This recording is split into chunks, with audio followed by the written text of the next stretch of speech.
आप सभी श्री हरि विष्णु भक्तों को नमस्कार। स्वागत है अनुकरणीय सनातन पर। आज मैं आपको मोहिनी एकादशी व्रत की कथा सुनाने जा रही हूँ। आइए श्रवण करते हैं पावन कथा। सभी बोलें श्री हरि विष्णु भगवान की जय। श्रीमन्नारायण नारायण हरि हरि, भजमन नारायण नारायण हरि हरि। धर्मराज युधिष्ठिर ने कहा, हे भगवान, मैं आपको नमस्कार करता हूँ। आपने बैसाख माह के कृष्ण पक्ष की एकादशी अर्थात वरुथनी एकादशी के बारे में विस्तार पूर्वक बतलाया। अब आप कृपा करके बैसाख शुक्ल एकादशी का क्या नाम है तथा उसकी कथा क्या है, इस व्रत की विधि क्या है, यह सब विस्तार पूर्वक बतलाइए।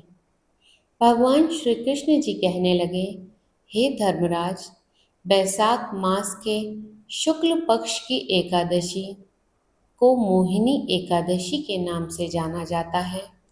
मैं आपसे एक कथा कहता हूँ जिसे महर्षि वशिष्ठ जी ने श्री रामचंद्र जी से कहा था। राजन, आप कृपा करके ध्यान पूर्वक सुने। बहुत समय पहले की बात है। श्री रामचंद्र जी बोले कि हे गुरुदेव, कोई ऐसा व्रत बतलाइए जिससे समस्त पाप और दुखों का नाश हो जाए। मैंने सीता जी के वियोग में बहुत दुख भोगे हैं।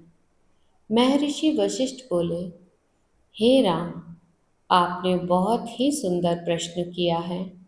आपकी बुद्धि अत्यंत शुद्ध तथा पवित्र है।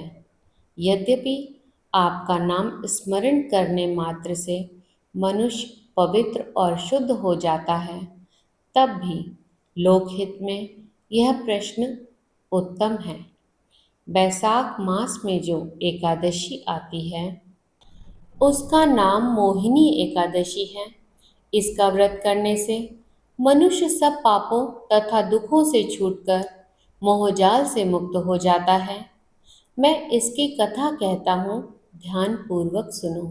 सरस्वती नदी के तट पर भद्रावती नाम की एक नगरी में द्युतिमान नामक चंद्रवंशी राजा राज करता था।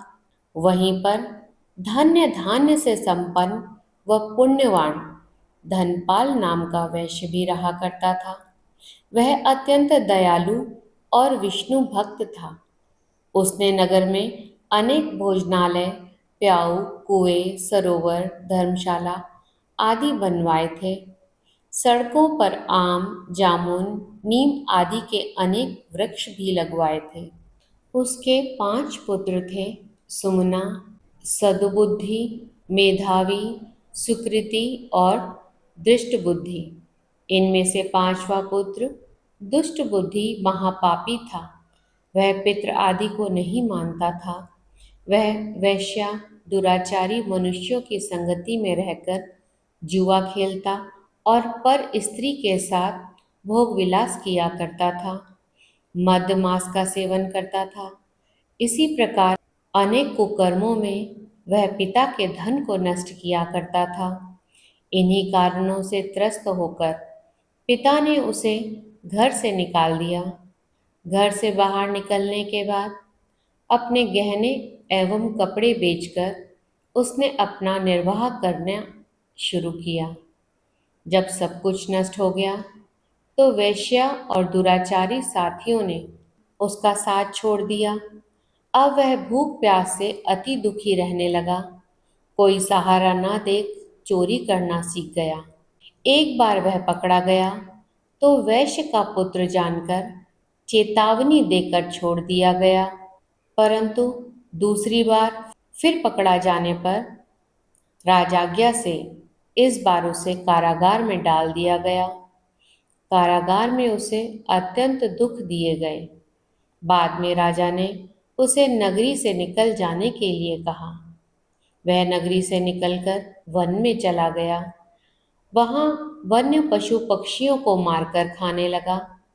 कुछ समय पश्चात वह बहेलिया बन गया और धनुष बाण लेकर पशु पक्षियों को मार मार कर खाने लगा। एक दिन भूख प्यास से व्यथित होकर वह खाने की तलाश में घूमता हुआ कौंडिन्य ऋषि के आश्रम में पहुंच गया। उस समय बैसाख मास था और ऋषि गंगा स्नान कर आ रहे थे।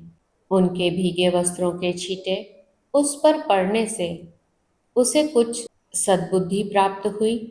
वह कौंडिन्य मुनि से हाथ जोड़कर कहने लगा कि हे मुने, मैंने जीवन में बहुत पाप किए हैं। आप इन पापों से छूटने का कोई साधारण बिना धन का उपाय बतलाइए। उसके दीन वचन सुनकर मुनि ने प्रसन्न होकर कहा कि तुम बैसाख शुक्ल की मोहिनी एकादशी का व्रत करो। इससे अनेक जन्मों में किए हुए मेरु पर्वत के समान समस्त महापाप भी नष्ट हो जाते हैं। मुनि के ऐसे वचन सुनकर वह अत्यंत प्रसन्न हुआ और उनके द्वारा बताई गई विधि के अनुसार उसने व्रत किया। हे राम, इस व्रत के प्रभाव से उसके समस्त पाप नष्ट हो गए और अंत में वह गरुड़ पर बैठकर विष्णु लोक को गया। इस व्रत से मोह आदि सब नष्ट हो जाते हैं। संसार में इस व्रत से श्रेष्ठ कोई व्रत नहीं।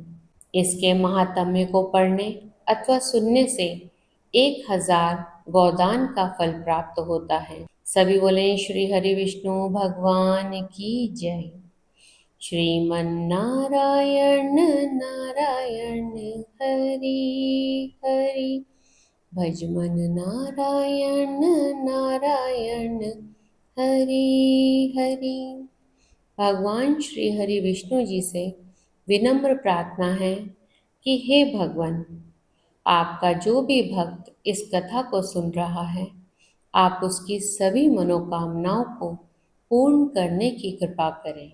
सभी बोले श्री हरि विष्णु भगवान की जय। आप सभी का इस कथा को सुनने के लिए धन्यवाद।